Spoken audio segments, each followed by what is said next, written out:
everybody. Happy Angst giving.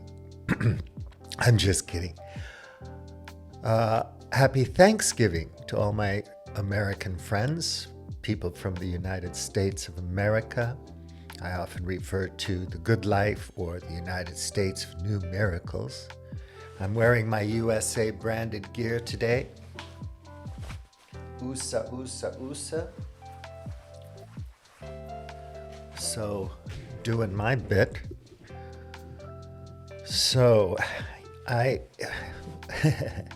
was inspired to write another ditty on globehackers.com blog because I read a Patrick Lawrence piece about JFK. We had that anniversary of his assassination. And I also watched Michael Shermer talk to 3 experts about JFK.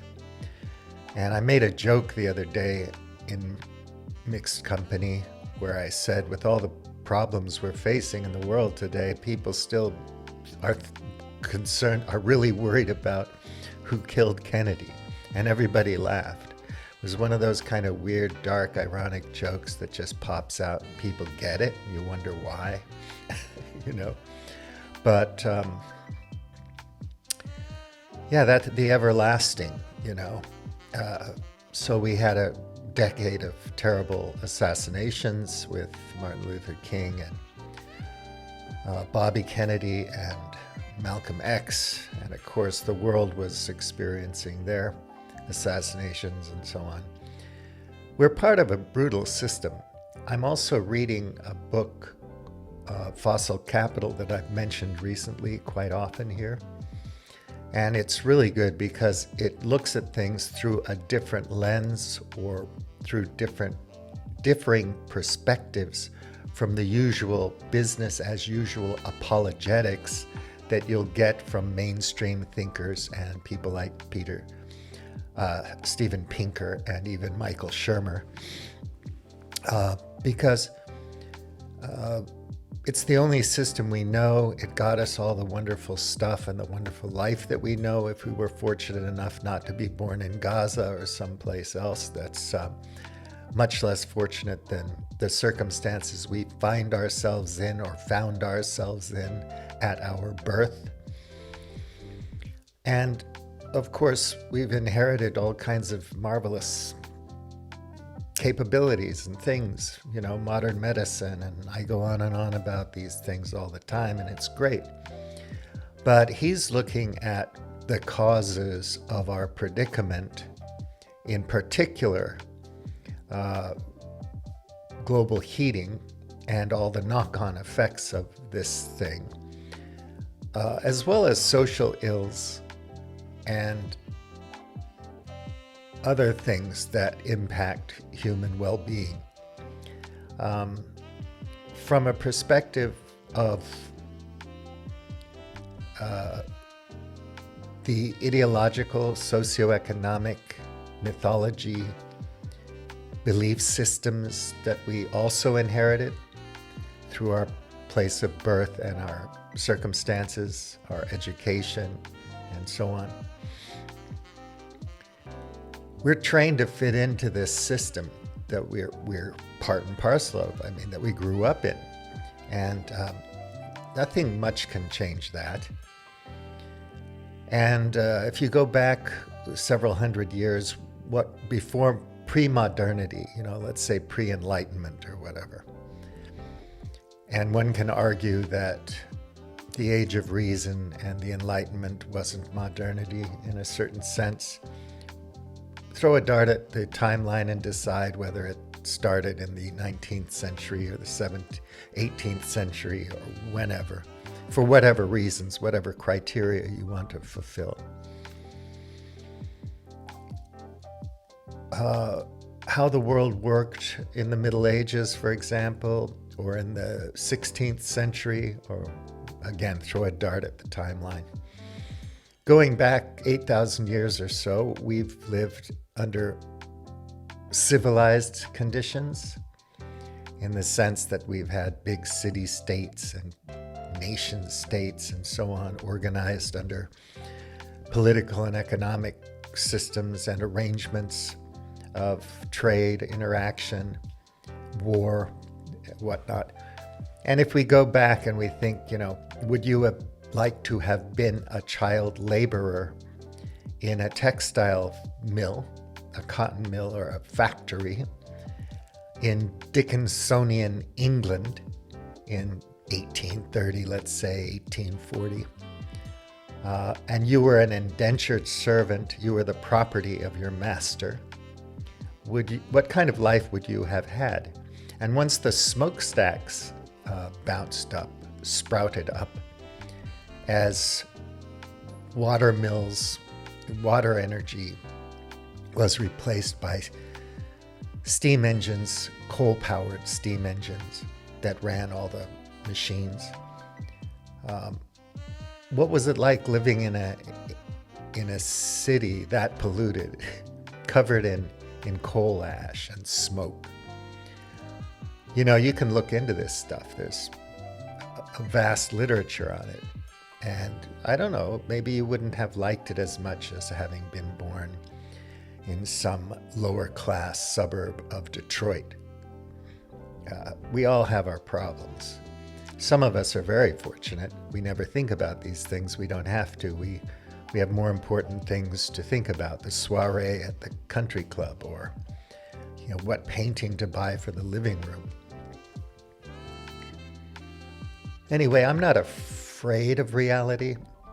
I'm sure I would experience great fear and horror and terror if I were in Gaza right now and if I were Palestinian. But I'm not. I don't fear reality. I kind of know what's coming.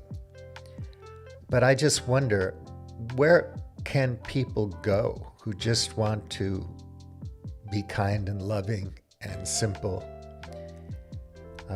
Where can we go in this world? Are we going to be pushed out completely and devoured by fossil capitalism? These perspectives are interesting.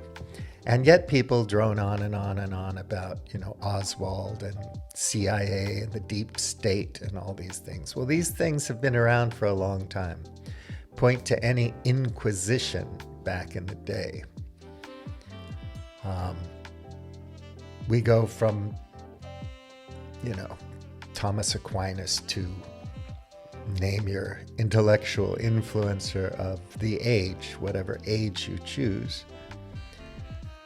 And things remain pretty much human, pretty much the same, other than our tools and what motivates us,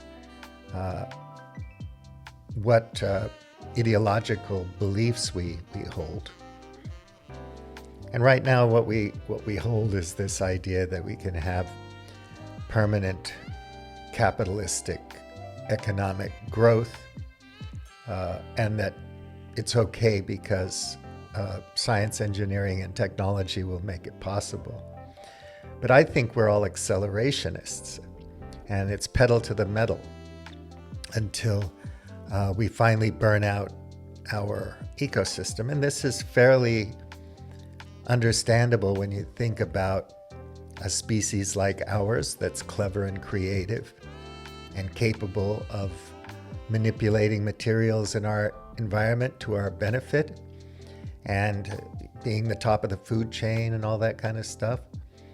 We might be so lustful after things and machines and our production that eventually we burn out our ecosystem and then we fail and die.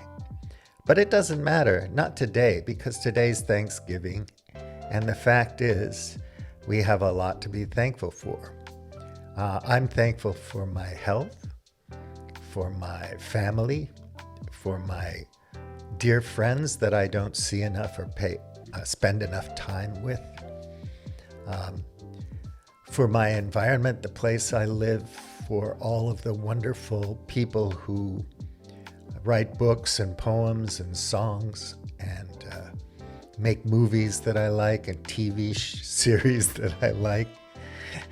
I'm happy to be well fed, to have a sense of humor, to feel in awe of the universe and the things that I can learn a little bit about. I'm thankful for my cats. I'm thankful to see the sheep in the fields and the goats, the funny looking goats. And I'm happy to see people smiling, hugging, kissing, being kind to one another. And I'm thankful that today I'm going to go and socialize with some people. I never socialize here. We don't have that opportunity much. We live in the countryside, and everybody has Facebook now, so why go out of one's way to spend time with dirty, stinky, smelly, awkward, weird people who might not think exactly like you think? It's easier just to, follow people on Facebook. But no, that's probably unfair. I'm thankful that I think I can make an effort to be more social in the future, and I hope I can be. Because I really am thankful for my brothers and sisters and all the people that I interact with. Whether it's a short, friendly interaction at the market, or a deep conversation, or just laughing uncontrollably over several glasses of wine at a cafe with somebody. I'm just a person, a simple human being, and I'm thankful that you're watching this video.